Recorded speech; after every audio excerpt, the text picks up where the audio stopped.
As a concept artist, you need to not only drawing, but decide different problems.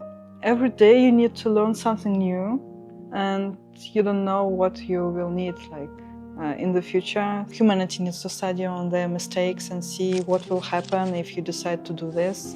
That will bring only evil and death and horror.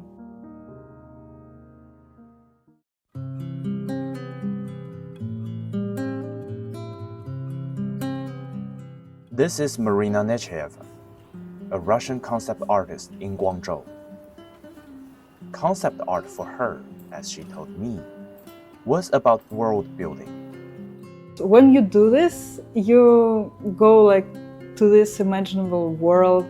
You think, oh, I can draw this character and it will be this. I can think about his story or where he would go, about his adventures, and you just do this the whole day. And I don't know, this is so fun for me, to imagine the whole world, and then next day you will do another world, and it's so fun.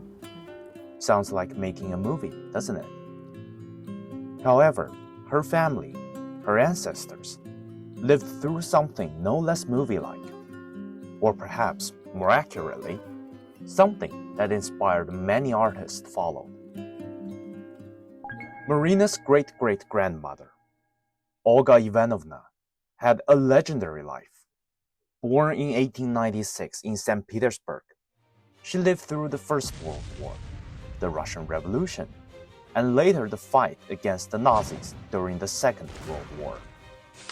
And for 872 days of her life, she bore witness to one of the longest and bloodiest battles in human history, the Siege of Leningrad between 1941 and 1944. Back then, Leningrad, present-day St. Petersburg, was by any measure of enormous strategic value. Situated on the Neva River near the Baltic Sea, the city housed over 3 million people, the home base of the Soviet Union's Baltic Fleet, and more than 600 factories that made Leningrad's industrial output second only to Moscow. In June 1941, when Adolf Hitler broke the non-aggression pact and attacked the Soviet Union, Leningrad was high on his target list. By September 8th, all but one of Leningrad's connections to the outside world were cut off by the German army. For nearly 900 days that followed, war was the city's only theme. She was inside the city then, and it was surrounded from both sides, from north with Finland, and from south with Germans. And there was only one way to the city, through the lake, which was called the path of life, because that was the only way where you can have food or medical or weapons, only through the lake. The winters that time, they were really, really bad. It was so cold, and they didn't have enough fuel. So mainly people died in that siege, not only because of bombing or rockets. They died from hunger and cold. The whole wait was 900 days of surviving, trying to survive. And Hitler's strategy was simple: starve the city to death. In the winter of 1941 to 1942, a starvation epidemic claimed 100,000 lives per month. Authorities arrested over 2,000 people for cannibalism. Everyone has special cards, food cards. So when you show this card, you can have a piece of bread and something else. And that's why people started, after they started to eat bark, paper from walls, all house animals were eaten. Recently I talked to my family, and they told me one more story about that there were some old warehouses where they have food before, but then they were bombed, and there was melting sugar in the ground.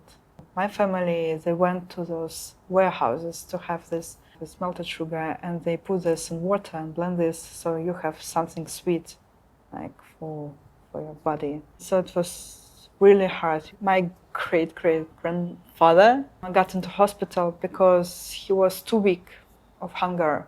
So he got to the hospital and she was visited him every day. One day she went to visit him and she heard sirens in the city, so that meant that the air bomb started. She saw the policeman shouted, "Go to the shelter, go to the shelter." But then she thought, if I go to the shelter now, I will not be able to see my husband.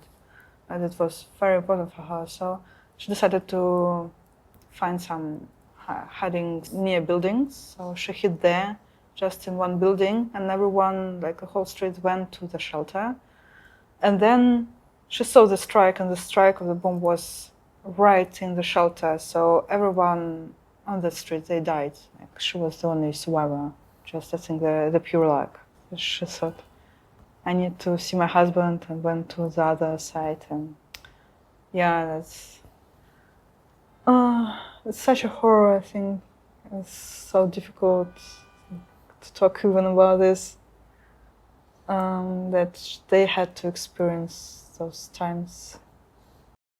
By choice or fate, Marina now lives in a city that was once under prolonged military aggression in the Second World War.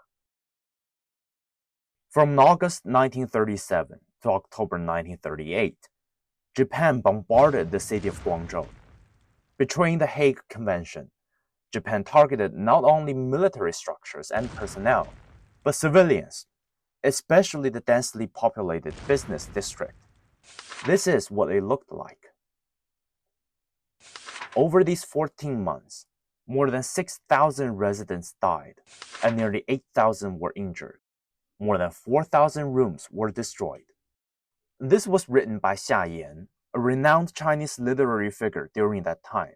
It recorded what the bombing was like on May 28, 1938. The bombing was non-stop. It lasted all day. Citizens had no respite from it. It was utterly indiscriminate. Shops, homes, schools, kindergartens, hospitals. Even the Hospital Franco-Chinois Paul Doumer, which flew a French flag on its rooftop, was all targeted and bombed. Every few steps on Yonghan Road, Huiai Road, or the Bund in Wenhua District, there was either a heap of scorched earth and rubble or a row of shattered corpses crushed into pulp. Pieces of human flesh, children's skulls covered in furry hair and grayish-yellow brain matter were scattered on the road. Purple-blue intestines hung on walls, blasted away for dozens of steps, swinging in the wind. The bright red blood, baked under the sun, turned to dark, clotted chunks. This is the Huanghua Road in Guangzhou's Yuexiu district. Back then, it used to be a village here. Between May 28th and June 9th in 1938, Japan deployed more than 340 aircrafts for a consecutive of 13 days in Guangzhou. It conducted bombing here. The village was nearly wiped out. More than 100 people died. There's a tablet erected nearby to commemorate those who died during that time. It says blood and tears shed in Huanghua on the tablet. It's located in an average residential neighborhood, reminding people of their forefathers' sacrifice. Every day, Guangzhou citizens pass it by or gather near it to relax or share the news of the day. The tablet might not be the center of every conversation, but it is an immovable object, a fixture in local lives. Was that time, those 900 days, a part of the daily conversation, or people just don't talk about it?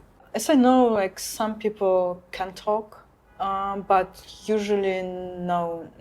Usually in my family, for example, they just don't talk that much. They usually say, wait, I will try not to talk about this, because I think it was such a horror that mainly they try to live like the life now and have this only as a memory. I think there might be the problem because maybe the history could be rewritten and you will start thinking about that maybe it wasn't that heroic, or maybe they were not right or something else. Just you start to forget about those stories, especially about like stories in your family, and you think, oh, they just did nothing, maybe I will forget about this. But I think it's quite important to remember and give those stories to other generation later, because it will teach you to be kind, to respect other cultures. Do you think we can actually avoid it, or do you think it will eventually be repeated again? It's hard to tell you. I personally hope we will have like peaceful life, with some fun and just like good things, but could happen like anytime, maybe in the future.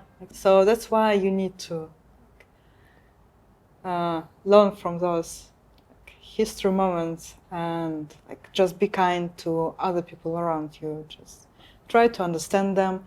For example, like me, like Russian in China, that's absolutely another culture for me, but I'm trying to be kind, trying to study everything and trying to understand everything. So like no problems with people, and trying to understand why they behave like this or like that. Drawing has been Marina's way into understanding other cultures.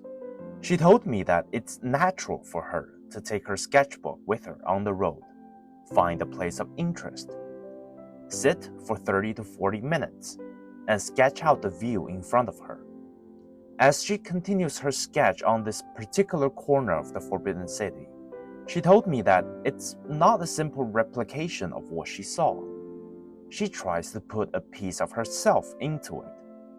As she said, it's a process of learning, but also an emotional one. History is not a cold list of events of the past. Behind each of those events lie the lives and blood of the people who lived in that time. And they are not remote from today's world. Marina's choice of profession was inspired by her desire to create beauty and peace. The tablet that marked blood and sacrifice has become part of Guangzhou street view. They exist within every frame of today's world, shaping our decisions and reminding us that within every story lies the struggle of people, the legacy they have left behind, and the lessons that are to be learned by generations.